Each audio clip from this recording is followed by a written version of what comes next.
Welcome to everyone who's listening to this, the Food Circle podcast. We actually don't have a name for it yet. We've actually put out today, which is the 10th of November, 2020. We've actually asked our customers to come up with a name for this podcast because we've been trying to think of one. We've had all sorts of ideas. Some have been absolutely dreadful. Some have been okay. So we don't know the name for it yet, but at the moment, let's just call it the Food Circle podcast and see what it turns into. Yeah, we'll get something better than that, I'm sure. So where are we, James? Where are we? We're at our premises, our HQ, here in Dinnington, just outside Sheffield, and we are raring to go, ready to record this podcast. Yeah, absolutely. So I'm Paul Simpson, 29 years old, from Sheffield. James, how old are you? 27 at the moment. 27 at the moment, yeah. Not for too much longer, but yeah. So late 20s, both of us. So James and I both founded Food Circle. If you listen to this and you've never heard of Food Circle, how dare you? Disgraceful. But no, we're an e-commerce retailer, obviously, selling surplus food and drink, which is, we tend to focus on healthy snacking, protein bars, things like that. Brands such as Grenade, Carb Killer bars, Fulfill bars, Quest, Cliff, Kind Bar, Warrior bars. I struggle to say Warrior. Surplus food and drink. What's surplus food and drink? Well, just going back to what we were saying before, I think what's crazy is that we've been going nearly 3 years now, and I would have been 24, which seems like really young to start a business. But anyway, yeah, it does. Yeah. So what is surplus? So we basically purchase and sell to our customers the sort of excess stock from manufacturers. So short-dated stuff that's in old packaging that's been sort of discontinued, all that sort of stuff. It can be just that they've made too much. And by short dated, that can still be months and months of life left, but it's too short dated for normal retailers. So we build relationships with manufacturers and brands and take that stock from them and obviously give our customers access to a discount on that. Yeah. So in a nutshell, that's what we do. Yeah. So the idea was born back in late 2017. So James and I worked together at a really large surplus food company called Company Shop Limited. Fantastic company. So we started there as graduates, actually, from a graduate sort of a graduate scheme in Sheffield. I got jobs helping out the business development team at this big surplus food retailer, and basically helping to get supply. Worked our way up over 3 years to eventually run the business development team there and won lots of big accounts for them. Basically, I got bored, really. Started to get a natural entrepreneurial itch, I think, which is strange because there's nobody else in my family that's ever started a business. Mm-hmm. I don't really know where that came from, but it was an itch that had to be scratched. Trying to think of an idea for a business. I'm sure loads of people have been like that, where they're like, I don't know what to do. I want to start a business, but I don't know what to do. And it's really frustrating. And it was like, thinking of weird stuff, like, I don't know, selling books and all that sort of nonsense. So actually, I think a good way to think of how to start a business or what to do is to look at what you already know. Yeah. A lot of the time that's the job that you're doing. Can I do this better? Yeah, I mean, I say this all the time when people ask what's been important to me in starting a business. I think having that experience in the industry that we did.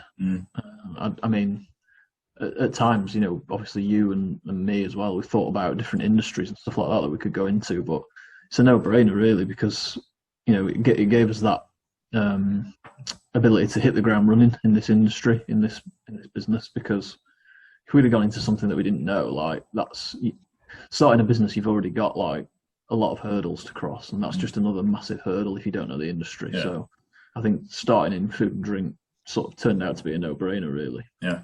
Although I don't know how much we knew that at the time, but Yeah. I think probably we did actually. Sticking to what you know, it's important, I think. Absolutely. Yeah. The answer is like right in front of you sometimes.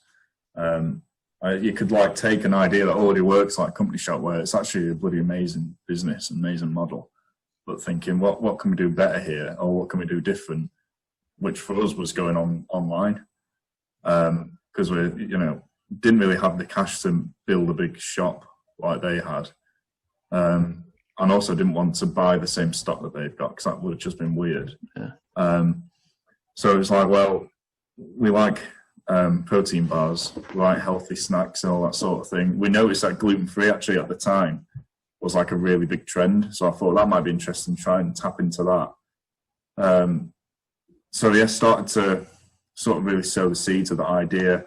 The idea morphed into lots of different things really, and changed. I remember going to see Business Sheffield in January 2017. This was like 8 months before I left Company Shop, and wrote a business, took a week off work, wrote a business plan, which was like a middleman trader. Yeah. And I pitched it to... That raised a few eyebrows at work, taking a week off in January, just after Christmas. Yeah, no, I can imagine. So yeah, and pitched it to them. And anyway, I don't know how I got into that, but that didn't happen. Obviously, it became a direct-to-consumer thing, where it was just like, why bother with this trader stuff? Why not just create something that's going to really bring value to lots of people? Yeah, I think what's sort of interesting about I said before about sticking to what you know and getting into an industry that you're familiar with, but actually I think once you become like an e-commerce business, or maybe to a lesser extent a bricks and mortar retail business, but definitely e-commerce, I think it's then like transferable to almost any industry. Like I think now, with what we know now, like 3 years ago we wouldn't have been able to, but with what we've done, the experience that we've got, I think we could almost like start an e-commerce business in like a different industry, and it's a lot of the same principles. It's not really about food. It's about, it's about how e-commerce works. It's about marketing. It's about customer service. It's less about the actual product, although the product does drive what we do because we're enthusiastic about it. But I think, talking about what industry to go into is important when you start. But I think once you have started, especially in e-commerce, I think there's a lot that you can then transfer into others, into other industries as well. Yeah, you have to learn a lot on the spot, really. And learn as you go, and failing from all sorts of things, and and then once you start the business, it's what do you do? Like how do you? Yeah, it's about like little steps. I think like doing little things. Like I remember having a whiteboard in my mum and dad's spare bedroom. It was like register company. Get accountants, all that sort of thing. Yeah. Well, shall we talk a bit more about that? Because I think that's, when I was thinking about what we were going to say on this podcast, we're not really we've not really got a plan for this today. We're just sort of freewheeling it, really. Just talking about how we got started and stuff like that. I think quite an interesting one is, obviously, it's quite thinking back to that time as I was this morning. It's quite a scary step, sort of like leaving your job to start a business, and I was thinking about sort of whether it was an easy or a hard decision for me and all that sort of stuff. And to be honest, there's points in both those columns. It was an easy decision and a hard decision in many ways. But that like first few days or that first few weeks or even months, like when you leave a job and you go and like start your own business. And obviously when we first started, we didn't have we didn't have like a premises to work from or anything like that. What was it like for you on like day one? Because I had like some other freelance work and stuff lined up when I left Company Shop to keep me going for a bit financially, but for you, like literally Friday you finished, and then Monday you were like just straight into this, like no like business wasn't trading, no income, no sales, no products, no office, no anything. So you wake up on that Monday morning, you go into like your mum and dad's spare room or whatever.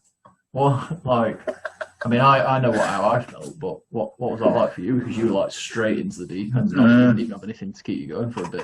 I think I was shitting myself on the Sunday night, I think, actually. Yeah, it was weird. I think I was like, oh my God. But it's weird because you just have just had a goal in my head. Like, I knew exactly what was going to happen. I knew we'd be in an office like this in a big warehouse and stuff. So it's weird. It's sort of like just, it was like, right, this is it now. And it's an unbelievable sense of freedom as well, I think. I remember actually thinking in that first week when I'd left my job, thinking I could do anything. I could go and become an actor. I could start going to acting school every day. Honestly, stuff like that going around my head. It's amazing. Yeah. It's like, I wasn't really that scared, to be quite honest, in that first week. It was like, what? Really? It's time to crack on, yeah, honestly. Yeah. So a little bit, like on the Sunday, I remember being like, oh, God. But once we started, I was like, right, let's start researching companies and, let's start doing this and looking at competitors. And, but yeah, it was like quite a nice sense of freedom. Without that real fear of like failure, though. No, I honestly never thought. I'll tell you what, I remember thinking, just get one sale. When we get one sale, it's definitely going to work.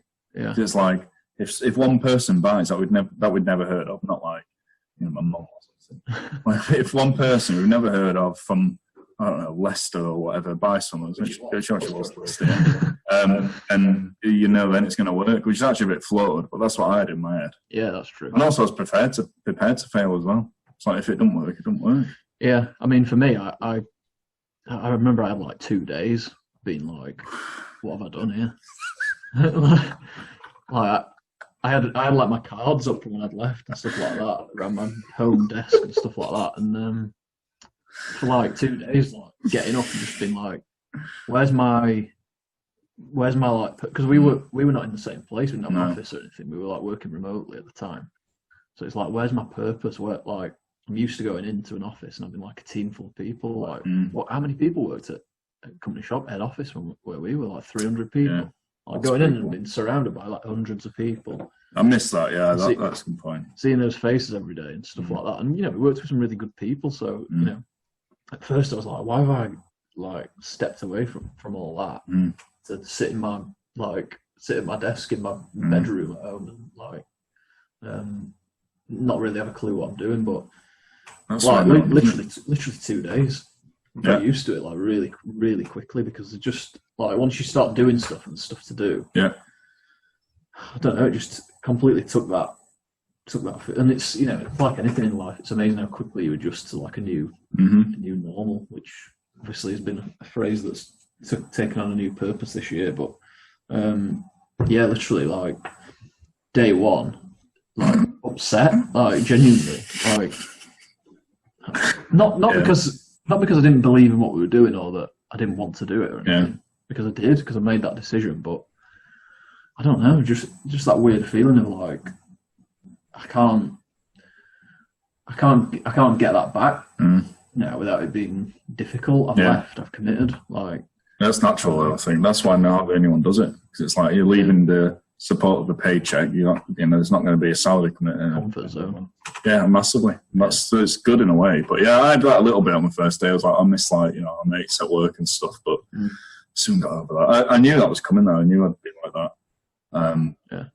But so I think that's, you've got to be prepared for that sort of thing. And, the first few days and stuff, I think you need to focus on what you're doing, and also take like little wins. Like if you're, I remember, was it like a pancake business or flapjack mix business? I remember them DMing us on Twitter. Yeah. And saying, we like to stock you. And that was like brilliant. I was like, great. And then we started getting little companies like that. I don't even think anything ever happened with them. But stuff like that spurs you on, or working on the website, and little things like that. And things start to come together, which gives you confidence. Yeah. Or getting like a comment on Instagram or something like that, when it's like, you've not even done anything yet. You've not even put anything out there, really. And there's people, whether it's genuine or not, like, you start getting like a few followers and stuff like that, and a few comments, and you just like, you can reach people. Like, so obviously we were in for a shock once we actually started, and maybe thought that like the floodgates had opened straight away, and then they didn't. But you're right about small victories, like even just getting like a bank account set up, and all that sort of thing. Like getting a company set up just felt like a huge thing. I think one of the biggest challenges in the early days of any business is when you start meeting advisors and they start telling you it's not going to work. Yeah. It's one of the worst things. That's not great, really. But you know, that does happen. It will happen probably because you're not starting anything. People like start questioning your business model, which actually does help in a way because you know you get someone looking at it, going, you know, is this going to work? Is that going to work? But I think you've just got to have a just belief and confidence in your business, and take those little wins as well, which will build up your confidence, I think. Yeah, I mean it's natural, I think, for a business to have like a slow start. Absolutely. So I think when people, whether it's friends and family or whether it's advisors or whatever, I mean, we were lucky to not have too much of this, but we did have it from like third parties, like you know, advisors and stuff like that, of like kind of not writing you off, but pointing out negatives and stuff like that. I mean, fair enough, like there's always stuff to improve when you start anything. Like you're never going to get it right straight away. But I just think to kind of like, I don't know, but to be negative about a whole idea before it's even had a chance to. Yeah. I mean, if we'd have been negative about what we were doing, like we'd have given up, because it took us 9 months to start getting like any real like proper sales and customers and stuff like that. So if you expect it overnight, it's easy to be negative and be like, right, we've had, you know, I mean, how many sales do we have in our first couple of months? We probably only had like 3 or 4 customers that we didn't actually know. Like, most of it was like friends and family and stuff like that. And if you start getting bogged down in that too early, you're not even giving it a chance, really. Absolutely. Yeah. So just for timeline, so we started working on the business full time, like full time job, in like around this time, actually around October, November of 2017. Launched the business on January 10th or 12th, 2018. Can't remember. 12th, yeah. January 12th, 2018. Yeah. And then them first 6 months was just grim. But again, I never thought this isn't going to work. I just thought, I'm going to have to get a job at some point. Like my biggest, because I was running out of money. I saved up 10 grand. We both invested 2k each, so I had like 8k to last me. But I didn't realise how long it would take until we got a salary. By salary, I mean like 200 quid, which is our first salary, in like October, November 2018. Yeah. I was just thinking, I'm going to have to get a part-time job. I remember going to speak to Deliveroo and stuff like that. Yeah. And flipping stuff from Costco. Yeah. That was good, actually. That really helped me. Yeah. I mean, yeah, it is tough. Like, we were lucky enough with our like personal situations to be able to do that and take that hit on like not earning for a while. But when you've got like 5 figures saved up and it's gone within like half a year or you know slightly more, and you've got literally like got no money. I mean, it's important to have those networks around you, like family and stuff, that are willing to support. Yeah. Because like if we'd been in a situation where we had like more commitments to pay for, or kids to look after, or anything like that, that wouldn't have like been possible, would it? No, that's why we did it when we did it. Well, yeah, I mean, getting onto that, that's what I was thinking about before we started. Like for me, if we were to talk about the reasons we got into it, I think we'd probably be aligned on the fact that it's about like not having regrets, like whether this would have worked or not, which I think we can say now it has. You know, it's working out. I think for me, I suppose I remember 5 years ago saying to my girlfriend's parents that, because they asked me like what I wanted to do and stuff, and I said I'd love to like go into business. Yeah, and I'd been at work for like full time after uni for a year at company shop. I didn't know this was going to happen. I had no like real thoughts or designs on what I'd do or anything like that. But I said that, and I don't really know why I said it, to be honest. But I must have had that sort of itch to do it. But I think on my own, I'm not sure I would have done it. But when you like said, I'm handing my notice in, I'm going to like start a business. Are you interested in like helping me out or whatever? Because initially I was just like looking at your business plan and trying to help out on it. But the reason why, like talking earlier about whether it was an easy or a hard decision, I think what made it a lot easier was that thing of I'm like 24. What am I going to do? Like wait 10 years to do it and stick it out in like the corporate world or whatever, and then decide to do it then when it's maybe like a lot more difficult or maybe even too late. Like, yeah, absolutely. So I don't know about you. I'm sure it's the same for you, to be honest. Yeah, you've got to be able to afford it for sure. Early 20s, mid 20s, when you've not got much commitment, is perfect. Save up some money, sacrifice. Save up as much money as you can so you can afford to leave your job, like we could, fortunately. But a lot of people can't. That's why you have to do it on the side. You have to start if you're really desperate to start a business, but you can't leave your job.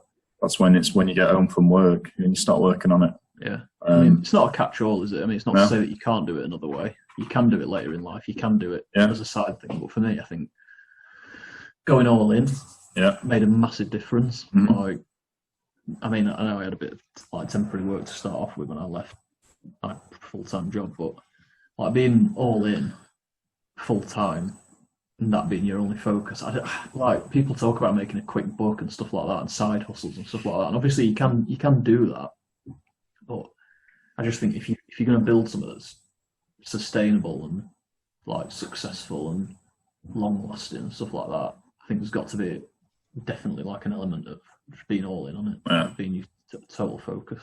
I agree. So, almost 3 years later, we sit here in our warehouse, or how many premises? 5 premises later from when we started. Sat in a warehouse and office. What's going on now? What sort of position are we in at the moment this week? November. This week, November. Well, we obviously we've got a lot of demand for what we do. Right now, our like progression and our turnover and sales reflect that. So this very week, when did we do our last grenade drop? Like a couple of weeks ago. Yeah. Most of that's sold now, so things have sort of settled down a little bit. But we're becoming increasingly like this stock comes in and it's like a lot of it sells like pretty much not straight away, but like within a few weeks, like a lot of it's gone. So we're becoming this kind of, we have these big drops of stuff. So where we're sitting now is like obviously things are going well, ticking along, all good. But we've got another full fill drop coming. Full fill's coming. Full is coming. So that should be big next week, hopefully, and that's going to be massive. So we're just sort of gearing up for that. Really, we a lot of work goes into it, not just sourcing the stock, which takes all the things you would expect, negotiation, and we've got to think about all different aspects of it, commercially and operationally and marketing, stuff like that. But genuinely, like this is going to be, I think it's going to be probably our biggest. Yeah, I do. Yeah, it's so far. It's taken a while to get this one set up. We haven't had full fill in over a month. But yeah, this one's going to be big. Loads of different flavors, different prices. Commercial agreements change. I'm sure our customers know that, and will get that. Especially with COVID's made things a little bit more complicated with all our suppliers. There's obviously stock which we're going to have, but like I said, sometimes commercial agreements change and all that sort of thing. So some of the prices might be a bit different to what you're used to. Some of them won't be. It'll be a bit of both. When we drop and launch these products, that's like at least a week or a couple of weeks for us of just being like hugely busy. Like if you imagine like a seasonal business, like say a business that does really well at Christmas or whatever, goes absolutely mental at Christmas. That's like us when we do a drop. Like every time we do that, we know that we've got to put certain things in place for that to be doable. So that's where we're sitting now. I mean, we'd love for that to be just consistent and all the time. Because then we could just be like, this is what we need. Need this many extra people. Need these like resources or whatever. But for now, it is that kind of like, and that's, I mean, it can be like slightly up and down. But that's surplus for you. That's perfect example of surplus food, like the number of comments and DMs and stuff that we get when you're next getting fulfill, when you're next getting grenades, stuff like that. That's a good chance for us to let people know that's what surplus is all about. It's not always available to us. Like, it tends to be like once a month or maybe every couple of months. Like, suppliers will have a look. What have we got that's less than, say, 6 months life on it or whatever? Or what have we got that we're delisting and we're not going to be selling to normal retailers anymore? And they'll check on that, and that's when we get like a burst of stock. Yeah. So it's not like any other retailer that you might order from. They get stuff in based on what's popular or what, if someone says, "Can you get that in?" It's done. For us, it's very much a process of we're led by our suppliers on that. So this one makes the magic of the model. It is, yeah. I mean, in many ways, it's a good thing because people DMing us and asking when Fulfill's going to be back. Obviously, we haven't had many of them, have we? We have to give the same answer every time, but until we actually get a drop lined up. But we have to give the same answer every time. But that's cool because to us that means that people are like anticipating it and they're ready and they're excited for it. Exactly. So I think you can turn it into that positive thing, which I'm sure a lot of our customers do, where they're looking forward to it and they'll buy 3 or 4 cases to keep them going for a few months. We can do a bit of teasing as well on the build up, can't we?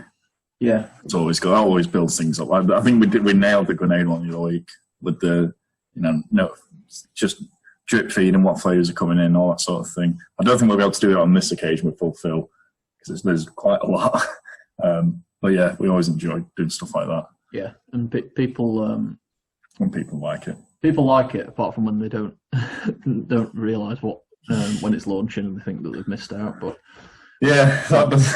Try and work on making that more clear. That happens a lot, actually. It's good. But yeah, so that's this week. That's what's going on now. So what's next? Before I go into what the podcast is going to be all about, what's next for our business? What's coming up? I can think of one thing, which is mystery boxes. Yes, absolutely. As I sit and look across the yard at Heat across there, shout out to Heat. A box of Heat legends. Sort of inspired by them, so I hope they don't think that we're ripping it off. But, yeah, we wanted it. We've had a lot of requests for it genuinely over the past year or so. Ages, yeah. We've been since day one. Like, we used to do bundles and stuff, didn't we? But we stopped doing them because we just didn't have the capacity to do it because there were just 2 of us for ages. But we're thinking about launching mystery boxes, so you get like a variety, massive assortment of different bars, maybe like 50 quid's worth or something like that, and it comes in a nice box and stuff like that. So yeah, that's one thing on the agenda, definitely. Yeah, hoping to do that before Christmas, aren't we? Yes. What about the yearly selection box? Yeah. So we normally do a little Christmas selection box as well. What did we have in it last year? About 18 bars. 8 different bars. Yeah. Yeah. This year it can be big. So put a little bit of Christmas branding on there as well. It can be a nice little gift or just something to treat yourself. Yeah. Yeah. But yeah, what else is coming up?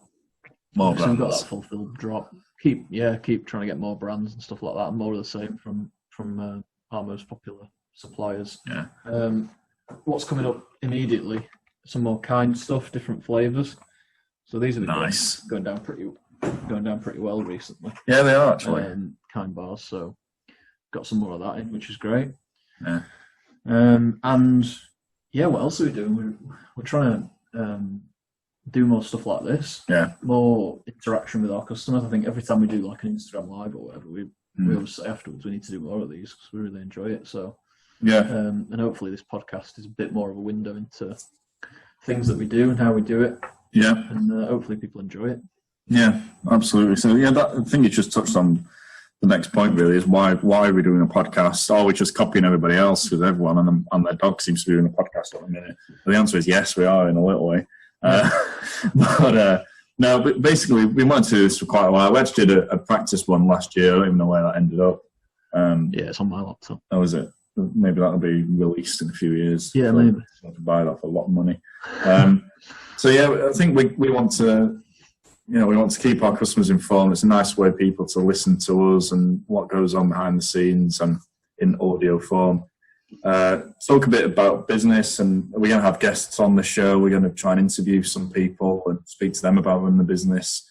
Probably in this industry, I've got a few names coming into my head of people that have founded brands that we know who would like to speak to and interview.